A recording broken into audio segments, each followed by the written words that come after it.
പൂർണ്ണ അവതാരമായ ഭഗവാൻ ശ്രീകൃഷ്ണൻ ദ്വാരകയിൽ പ്രത്യേകം ക്ഷേത്രം പണിത് ദിവ്യമായ വിഷ്ണു വിഗ്രഹത്തെ അവിടെ പ്രതിഷ്ഠിച്ചു പൂജിച്ചു വന്നു. ഭഗവാന്റെ സ്വർഗാരോഹണ സമയമായപ്പോൾ ഭക്തോത്തമനായ ഉദ്ധവരെ വിളിച്ച് ഇങ്ങനെ അരുളി ചെയ്തു.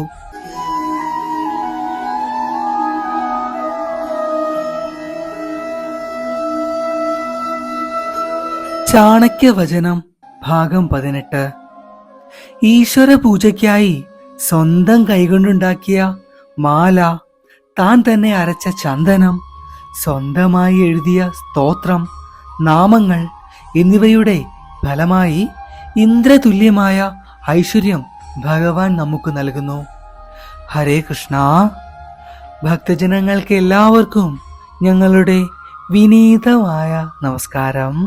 ഗുരുവായൂർ ക്ഷേത്രവുമായി ബന്ധപ്പെട്ട്, ഗുരുവായൂരപ്പനുമായി ബന്ധപ്പെട്ട് നമ്മുടെ എങ്കിലും എൻ്റെ കൃഷ്ണ യൂട്യൂബ് ചാനലിൽ ഏകദേശം 100 മുകളിൽ വീഡിയോകൾ ചെയ്തിട്ടുണ്ട്. സ്ഥിരമായി നമ്മുടെ ചാനൽ വീക്ഷിക്കുന്ന എല്ലാ ഭക്തജനങ്ങൾക്കും അത് അറിവുള്ളതാണ്. എനിക്ക് തോന്നുന്നു ചെറിയ വീഡിയോ അല്ല, ഒരു ലോങ് ആയിട്ടുള്ള വീഡിയോകൾ ഇത്രമാത്രം ഗുരുവായൂർ ക്ഷേത്രത്തെ പറ്റി ചെയ്ത മറ്റൊരു ചാനൽ ഇല്ല എന്ന് തന്നെ വേണമെങ്കിൽ പറയാം. ആ ഒരു നിയോഗം, ആ ഒരു കർമ്മം ഞങ്ങൾക്ക് തന്നതിൽ ഭഗവാനോട് ആദ്യമേ തന്നെ നന്ദി പറയാണ്. ഇന്നത്തെ വീഡിയോയിൽ ഇതേ കാര്യം തന്നെയാണ് ഞങ്ങളുടെ ഏറ്റവും പ്രിയപ്പെട്ട ഭക്തജനങ്ങളോട് പറയുവാനുള്ളത്. ഗുരുവായൂർ ക്ഷേത്രത്തിന്റെ ഐതിഹ്യം തൊട്ട് ചരിത്രം, വഴിപാട് കാര്യങ്ങൾ, പൂജാക്രമങ്ങൾ, ആനയൂട്ട്, കേശവ പുരാണം മുതൽ എല്ലാ കാര്യങ്ങളും അടങ്ങിയ ഒരു ഗ്രന്ഥമുണ്ട്. ചെറിയൊരു ഷോർട്ട് വീഡിയോയിൽ പറഞ്ഞിട്ടുണ്ട് ഈ കാര്യം. ആ ഒരു പുസ്തകത്തെക്കുറിച്ചാണ്, ഗ്രന്ഥത്തെക്കുറിച്ചാണ് ഇന്നത്തെ ഈ വീഡിയോയിലൂടെ നമ്മൾ പറയുവാൻ പോകുന്നത്. എന്തെല്ലാം കാര്യങ്ങൾ പ്രത്യേകം ഉൾപ്പെടുന്നുണ്ട്, അതിൻ്റെ ഉള്ളിൽ അടങ്ങിയിരിക്കുന്ന സാരാംശങ്ങൾ എന്തൊക്കെയാണ് എന്നെല്ലാം ഇന്നത്തെ ഈ വീഡിയോയിലൂടെ ഭക്തജനങ്ങൾക്ക് ഓരോരുത്തർക്കും മനസ്സിലാക്കുവാനായിട്ട് സാധിക്കും. വീഡിയോ മുഴുവനായി തന്നെ കാണുക. പറയുന്ന ഓരോ കാര്യങ്ങളും ശ്രദ്ധാപൂർവം കേട്ടുകൊള്ളുക. പിന്നെ പറയണ്ടല്ലോ, ചെറുതായൊന്ന് ലൈക്കും ചെയ്യാട്ടോ, അതിനൊരു മടിയും കാണിക്കേണ്ട. ശരി, അപ്പോൾ ഒട്ടും ദീർഘിപ്പിക്കുന്നില്ല, ഭഗവാന്റെ നാമത്തിൽ തന്നെ നമുക്ക് തുടങ്ങാം. ഏകദേശം 200ഓളം പേജുകളിലായിട്ടാണ് ഈ ഗ്രന്ഥം ഗുരുവായൂർ ക്ഷേത്രവുമായി ബന്ധപ്പെട്ട് തയ്യാറാക്കിയിട്ടുള്ളത്. ഗ്രന്ഥകർത്താവ് ബാലൻ പൂതേരി എന്ന നാമധേയത്തിൽ അറിയപ്പെടുന്ന ഒരു വ്യക്തിയാണ്. ശരിക്കും പറഞ്ഞാൽ കണ്ണന്റെ എല്ലാ അനുഗ്രഹങ്ങളും അദ്ദേഹത്തിന് ലഭിച്ചിട്ടുണ്ട്. അല്ലെങ്കിൽ ഇതേപോലെ ഒരു ഗ്രന്ഥം, സമ്പൂർണമായ ഗുരുവായൂർ ചരിത്രം അദ്ദേഹത്തിന് ഒരിക്കലും രചിക്കുവാനായി സാധിക്കില്ല. എല്ലാ ഭക്തജനങ്ങൾക്കും അറിയാം, ഭഗവാൻ ശ്രീകൃഷ്ണൻ പൂജിച്ച വിഗ്രഹമാണ് ഗുരുവായൂരിലുള്ളത്. അതെങ്ങനെ അവിടെ എത്തി, ഇന്ന് നമ്മൾ കാണുന്ന ആ മഹാക്ഷേത്രമായി എങ്ങനെ മാറി എന്നെല്ലാം വളരെ വ്യക്തമായി തുടക്കം തന്നെ ഗ്രന്ഥകർത്താവ് വരച്ച് കാണിക്കുന്നുണ്ട്.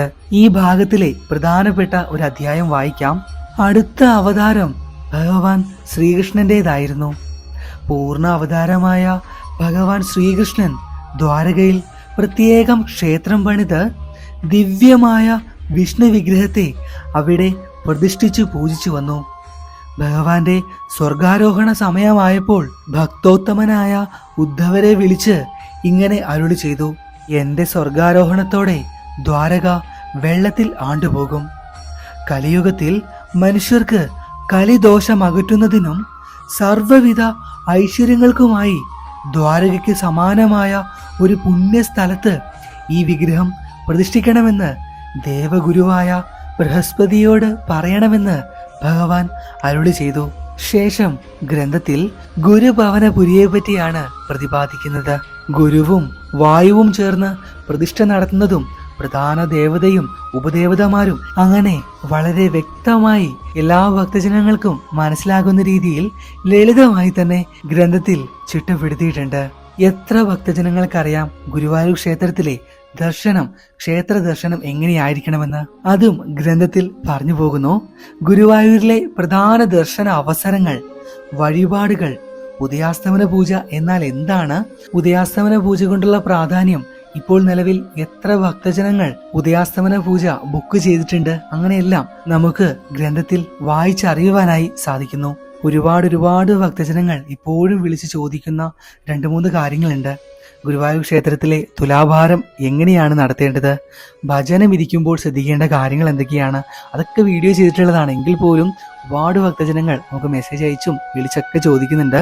അതിനെക്കുറിച്ചും ഗ്രന്ഥത്തിൽ വളരെ വ്യക്തമായി പറഞ്ഞു പോകുന്നുണ്ട് കേട്ടോ. ഭജനം ഇരിക്കുന്നത് എങ്ങനെയാണ്, തുലാഭാരം, വിവാഹം, ചോറൂണ്, അവയുടെ സമയങ്ങൾ, ഗുരുവായൂർ ഉത്സവവുമായി ബന്ധപ്പെട്ട കാര്യങ്ങൾ എല്ലാം കൊണ്ടും ഗ്രന്ഥം സമ്പൂർണ്ണമാണ്.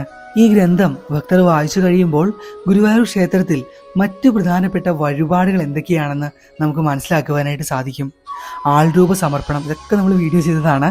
ആൾരൂപ സമർപ്പണം, കുന്നിക്കുരു വാരൽ, ഭഗവതിക്ക് അഴൽ ചെയ്യുന്നത് എങ്ങനെയാണ്, ശയന പ്രദക്ഷിണം, ആനയെ നടയിരുത്തുന്നതുമായി ബന്ധപ്പെട്ട കാര്യങ്ങൾ, ഇവയെല്ലാം ഗുരുവായൂരപ്പന്റെ അത്ഭുത ലീലകൾ എന്ന നാമധേയത്തിലുള്ള ഈ ഗ്രന്ഥം നോക്കിക്കഴിഞ്ഞാൽ ഭക്തജനങ്ങൾക്ക് ഓരോരുത്തർക്കും വളരെ ലളിതമായി തന്നെ മനസ്സിലാക്കാവുന്നതാണ്. ഗുരുവായൂർ ഏകാദശി എപ്പോൾ തൊട്ടാണ് എടുക്കേണ്ടത്? ഗീതാ ജയന്തി, എല്ലാ വർഷവും മുടക്കമില്ലാതെ നടത്തിപ്പോരുന്ന ചെമ്പൈ സംഗീതോത്സവം ഇന്ന് തൊട്ട് ആരംഭിക്കും. അതിന്റെ കാര്യങ്ങൾ, നാരായണീയ ദിനം, കുചേല ദിനത്തിന്റെ പ്രത്യേകതകൾ, ഗുരുവായൂർ ക്ഷേത്രത്തിന് അതിനുള്ള പ്രാധാന്യം, പിന്നെ വിഷുക്കണിയുടെ കാര്യം പറയേണ്ടതില്ലല്ലോ. ഭക്തർ എല്ലാവരും കഴിവതും പറ്റുകയാണെങ്കിൽ ഗുരുവായൂരപ്പന്റെ അടുത്തേ വിഷുക്കണി കാണാൻ പോവുകയുള്ളൂ, അല്ലെ? ഗുരുവായൂർ ക്ഷേത്രത്തിലെ ഏറ്റവും പ്രാധാന്യം അറിയിക്കുന്ന വഴിപാടുകളിലൊന്നായ കൃഷ്ണനാട്ടത്തെ പറ്റിയും പറഞ്ഞു പോകുന്നുണ്ട്. ശരിക്കും പറഞ്ഞാൽ ഒരു സമ്പൂർണ്ണ ഗ്രന്ഥം, അത്രേ പറയേ വേണ്ടൂ. കണ്ണന്റെ ഭക്തരെല്ലാവരും തീർച്ചയായും വാങ്ങി വായിക്കുക. ഗുരുവായൂർ ക്ഷേത്രത്തിലൊക്കെ ചെന്ന് കഴിയുമ്പോൾ ബുക്ക് സ്റ്റാളിലും മറ്റുമായി ഗുരുവായൂരപ്പന്റെ അത്ഭുത ലീലകൾ എന്ന നാമധേയത്തിലുള്ള ഈ ഗ്രന്ഥം കാണുവാനായിട്ട് സാധിക്കും. കണ്ടു കഴിഞ്ഞാൽ തീർച്ചയായും വാങ്ങി വായിച്ചു കൊള്ളുക. അത്രമാത്രം അറിവുകളാണ് ഗുരുവായൂർ ക്ഷേത്രവുമായി ബന്ധപ്പെട്ട് ഈ ഗ്രന്ഥത്തിൽ അടങ്ങിയിട്ടുള്ളത്. ശരി, അപ്പോൾ വേറെയൊന്നുമില്ല. ഈ ഒരൊറ്റ കാര്യം പറയുവാനാണ് ഇന്നത്തെ ഈ വീഡിയോ ചെയ്തിട്ടുള്ളത്. ഭക്തജനങ്ങളുടെ എല്ലാവരുടെയും അഭിപ്രായങ്ങൾ തീർച്ചയായും താഴെ കമന്റിൽ എഴുതുക. എന്തെങ്കിലും സംശയം ഉണ്ടെങ്കിൽ അത് എഴുതിക്കൊള്ളാട്ടോ. ഇനിയിപ്പോൾ അതിന് മറുപടി ലഭിച്ചില്ല എങ്കിൽ മുകളിൽ കൊടുത്തിട്ടുള്ള നമ്മുടെ ഡിവോട്ടി സ്റ്റോറിന്റെ ഒഫീഷ്യൽ വാട്സപ്പ് നമ്പറിലേക്ക് മെസ്സേജ് അയച്ചാൽ മതി. തീർച്ചയായും ഞങ്ങൾ അതിന് മറുപടി തരുന്നതായിരിക്കും. ഗുരുവായൂരപ്പന്റെ അത്ഭുത ലീലകൾ എന്ന നാമധേയത്തിലുള്ള മഹത്തായ ഈ ഗ്രന്ഥം നമ്മുടെ എങ്കിലുമെന്റെ കൃഷ്ണ ദ ഡിവോട്ടി സ്റ്റോറിൽ ഇപ്പോൾ ലഭ്യമാണ് കേട്ടോ. ആവശ്യമുള്ള ഭക്തജനങ്ങൾക്ക് തീർച്ചയായും ആ നമ്പറിലേക്ക് മെസ്സേജ് അയച്ച് ഓർഡർ ചെയ്യാവുന്നതാണ്.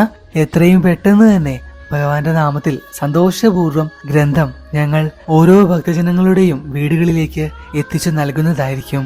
ശരി, അപ്പോൾ വേറെയൊന്നുമില്ല കേട്ടോ. എത്രയും പെട്ടെന്ന് തന്നെ അടുത്ത ക്ഷേത്ര വീഡിയോകളും പ്രാർത്ഥനാ അറിവുകളും വഴിപാട് കാര്യങ്ങളൊക്കെ ആയിട്ട് നമുക്ക് കാണാം. കണ്ണൻ എല്ലാ ഭക്തജനങ്ങളെയും ഈ വേളയിൽ 2 കൈ നീട്ടി അനുഗ്രഹിക്കട്ടെ എന്ന് പ്രാർത്ഥിച്ചുകൊണ്ട് നിർത്തുകയാണ്. കാണാം, പാക്കലാം. നന്ദി, നമസ്കാരം.